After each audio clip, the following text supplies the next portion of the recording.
Hello everyone, welcome to the YouTube channel of Indian Institute of Technical Skills Madhubani. आज हम teaching aptitude में blooms taxonomy की बात कर रहे हैं। ब्लूम्स टेक्सोनॉमी में टेक्सोनॉमी का मतलब होता है क्लासिफिकेशन, क्लासिफिकेशन मतलब वर्गीकरण। तो 1948 में अमेरिका में एक APA की बैठक हुई, अमेरिकन साइकोलॉजिकल एसोसिएशन, जहां निर्णय ये लेना चाहिए जाना था कि टीचिंग के क्या क्या मुख्य उद्देश्य होते हैं, ऑब्जेक्टिव्स होते हैं। और इसके जो चेयरपर्सन थे वो BS बेंजामिन एस ब्लूम थे। 1956 में इसी पे आधारित उन्होंने एक बुक लिखी जिसका नाम था टेक्सोनॉमी ऑफ टीचिंग ऑब्जेक्टिव्स। इस बुक में उन्होंने जो है वो 6 बेसिक जो है स्तर बताए थे बेस्ड ऑन द चिंतन, मतलब थिंकिंग के आधार पे, कॉग्निटिव डोमेन के आधार पे उन्होंने 6 अलग अलग लेवल्स बताए थे, from lower to higher level.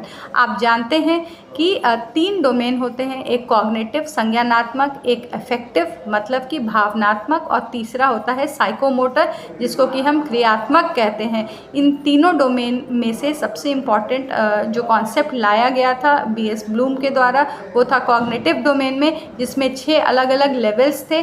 सबसे जो बेसिक लेवल होता है वो नॉलेज होता है। एक बार जब नॉलेज आ जाए तो लर्नर को धीरे धीरे चीज़ों को कंप्रीहेंड करना सीखना चाहिए। उसके बाद कंप्रीहेंशन के बाद जो सबसे इम्पॉर्टेंट हो जाता है कि आप उस चीज़ को कैसे अप्लाई करते हैं। सो एप्लीकेशन जो है वो 3rd स्टेप है। चौथा स्टेप जो हो जाता है वो होता है कि आप चीज़ों को कैसे एनालाइज करेंगे। 5वां जो इस सीरीज़ में था वो ये है कि आपको सिंथेसिस आना चाहिए, मतलब कुछ नया क्रिएट करना आना चाहिए लर्निंग में 5वें लेवल पे। और last but not the least उन्होंने सबसे ज़्यादा इम्पॉर्टेंस या हाईएस्ट जो प्रायोरिटी दी थी वो दी थी कि इवैल्यूएशन आना चाहिए। आपको चीज़ों को या तो मापन के माध्यम से या आकलन, असेसमेंट या मेजरमेंट के माध्यम से आप चीज़ों का इवैल्यूएशन करते हैं।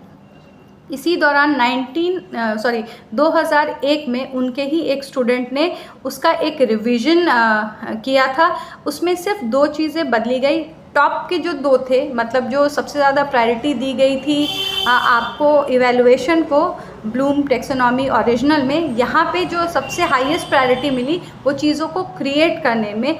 कहने का मतलब कि आप जब शिक्षा के लास्ट पायदान पे होते हैं, पेडेस्ट्रल पे होते हैं, तो आप सोसाइटी को पे बैक करते हैं कुछ नया क्रिएट करके। और वहाँ पे इवैल्यूएशन को जो है वो एक लेवल नीचे लाया गया। तो पहले इवैल्यूएशन आ गया, इवैल्यूएट करना आ गया, और हाईएस्ट पे जो है वो चला गया था क्रिएट करना।